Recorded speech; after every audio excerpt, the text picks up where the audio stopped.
नमस्कार, live cities के खास कार्यक्रम सुबह की चाय में आप सबका स्वागत है। मैं हूं आपके साथ खुशबू और आज हम चर्चा करने वाले हैं बिहार के उन मुद्दों के बारे में जिन पर आज सबकी नजर रहने वाली है। तो सबसे पहली खबर तो बिहार के शिक्षकों के लिए है। नीतीश सरकार ने बिहार के शिक्षकों के लिए बड़ा आदेश जारी किया है। आदेश क्या है वो हम आपको इस आगे के वीडियो में बताएंगे। वहीं देखिए, पप्पू यादव क्या जेल जाने वाले हैं। पप्पू यादव के खिलाफ गैर जमानती वारंट जारी किया गया है।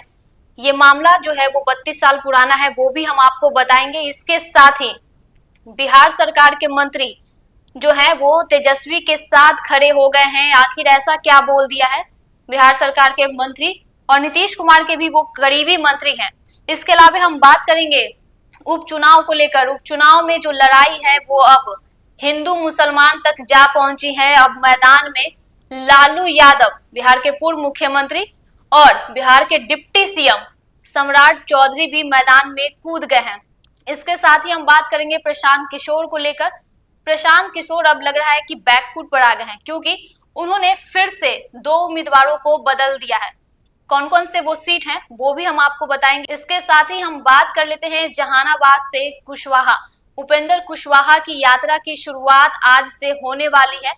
इन तमाम मुद्दों पर चर्चा करने के लिए हमारे साथ सीनियर जर्नलिस्ट रवि उपाध्याय मौजूद हैं।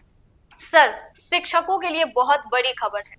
देखिए, निश्चित रूप से जो शिक्षकों में के बीच में आक्रोश था, आक्रोश इस लिहाज से था क्योंकि जो लोक आस्था का महापर्व है उसमें छुट्टी में कटौती कर दी गई थी।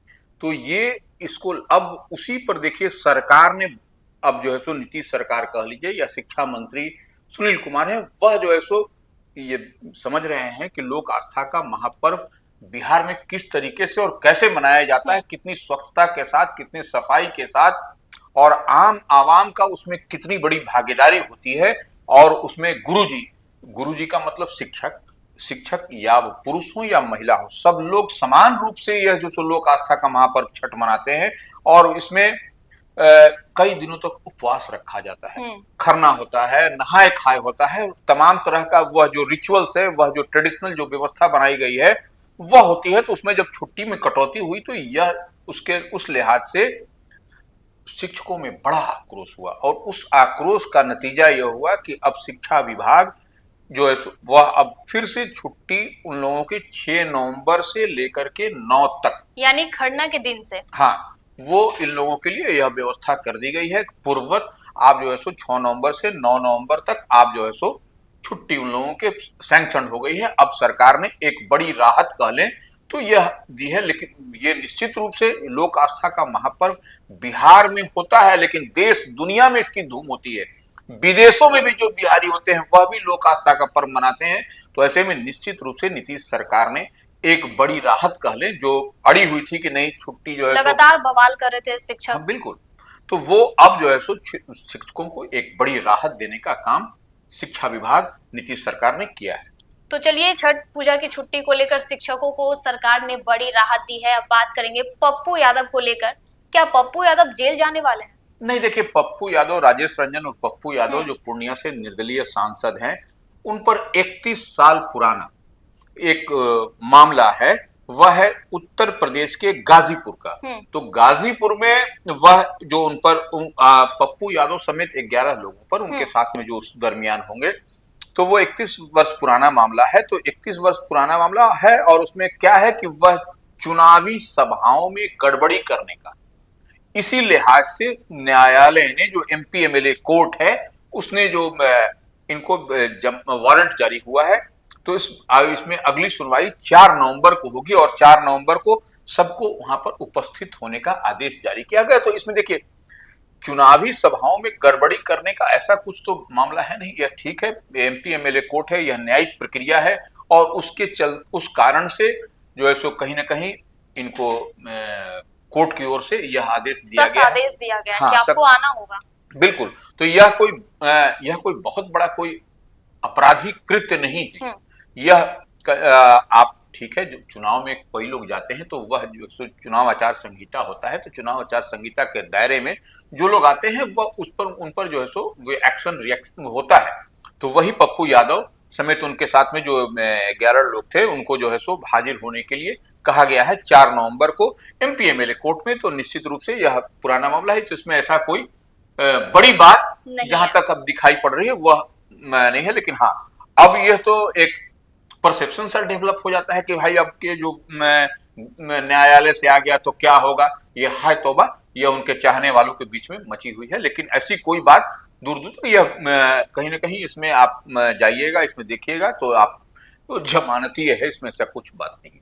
तो चलिए, पप्पू यादव को 4 नवंबर को कोर्ट में पेशी है, पप्पू यादव को वहां मौजूद होना होगा। लेकिन देखिए, इस बीच नीतीश कुमार के करीबी मंत्री तेजस्वी यादव के लिए बोल रहे हैं, तेजस्वी यादव के साथ हैं सर। नहीं देखिए, ये जो मामला पिछले दिनों 5 नंबर जो मुख्यमंत्री उप मुख्यमंत्री के आवास के नाम से जो ईयर मार्क है कर्णांकित होता है, उसमें तेजस्वी यादव रहा करते थे प्रतिपक्ष के नेता के बाद से। जब उनको वो जब खाली किया गया तो बहुत सारी तरह की बात एनडीए के नेताओं की ओर से, भारतीय जनता पार्टी हो या जदयू की ओर से आरोप लगाए जा रहे थे। कई सामान इधर से उधर हो गया आवास, उनके आवास से, जो सरकारी आवास डिप्टी सीएम का होता है उसमें से 5 नंबर से 5 देशमा से।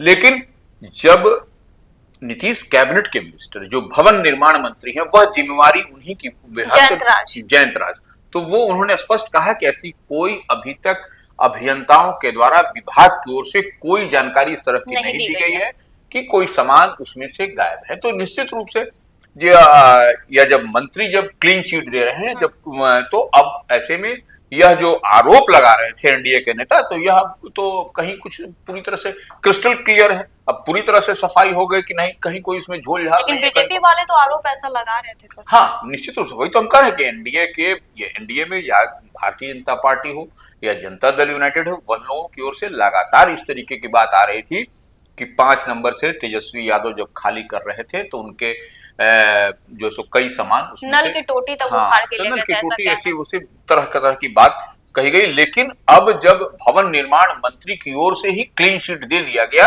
तो अब कोई इस पर उहापोह की स्थिति नहीं है। माने अब यह नहीं कोई कह सकता है कि इस तरीके का तेजस्वी यादव की ओर से या उनके लोगों की ओर से कोई चीज इधर उधर किया गया।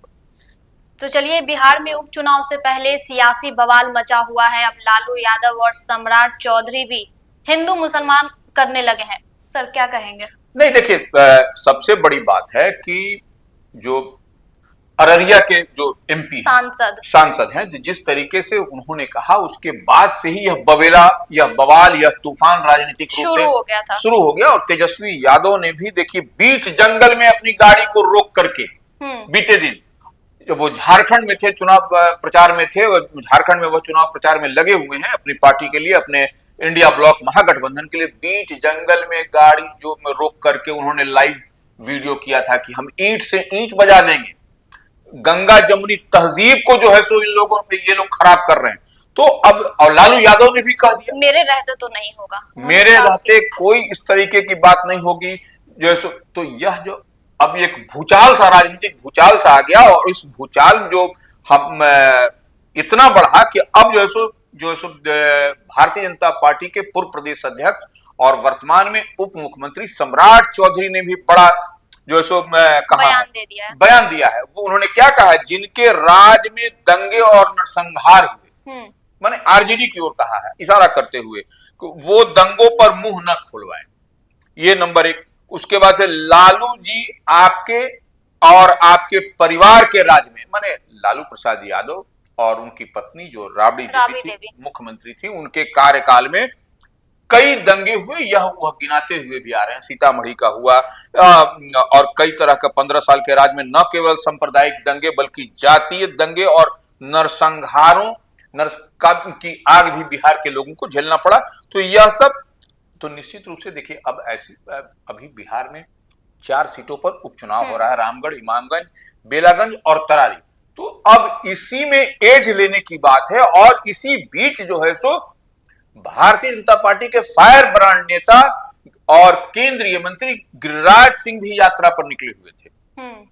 तो इसी को, और वह उनकी यात्रा जब सीमांचल के इलाके में पहुंची तो सीमांचल जो है सो अल्पसंख्यकों का गढ़ माना जाता है। सर वहीं से तो बखेरा शुरू हुआ। हाँ, तो वही हम अररिया जो हम सांसद की बात कर रहे हैं भारतीय जनता पार्टी के, तो वह जो है सो सीमांचल के इलाके में है। तो वही बवेला और वही बात, वही तूफान जो है सो आपको, और हम जो बता रहे हैं 4 सीट पर जो विधानसभा के उपचुनाव हो रहे हैं, तो इसमें कहीं न कहीं आपको यह समझ पाइए, यह देख पाइए कि उसमें गोलबंदी करने, गोलबंद क्या होगा, वोटरों को साधने की भी एक तरह से इस तरीके से हाँ कोशिश है। देखिए जनता तो समझदार है, वह इधर उधर नहीं जाने वाली, न किसी तरह का आप कितना भी आप झोल झाल की बात कर लीजिए, वो समझ रही है कि वोट किसे देना है। हाँ, जनता समझ रही है कि किसको वोट करना है, किसको वोट नहीं करना है। और इस तरीके का जो बात जो होती है गंगा जमनी तहजीब को इधर उधर करने की बात, तो वह जनता उस बहकावे और भुलावे में या छलावे में आने वाली नहीं। जी, तो चलिए इधर देखिए सर, प्रशांत किशोर क्या बिहार में बैकफुट पर आ गए हैं? नहीं, देखिए प्रशांत किशोर बैकफुट पर नहीं आए, यही हम लोगों को बताना चाहते हैं। वह चुनावी रणनीतिकार हैं, उनका एक एक स्ट्रोक मास्टर स्ट्रोक होता है और वह जानते हैं कि हमको क्या करना है। यह जो सीट का जो नया जो तो लेकिन सर वो उम्मीदवार बार बार बदल रहे हैं। हाँ, वही हम कह रहे हैं कि अब जैसे बेलागंज से, अब जैसे तरारी से, तो वह इसी को तो बात कहा जा रहा है कि अब देखिए प्रशांत किशोर का यह एक स्ट्रेटेजिकल मूव भी है।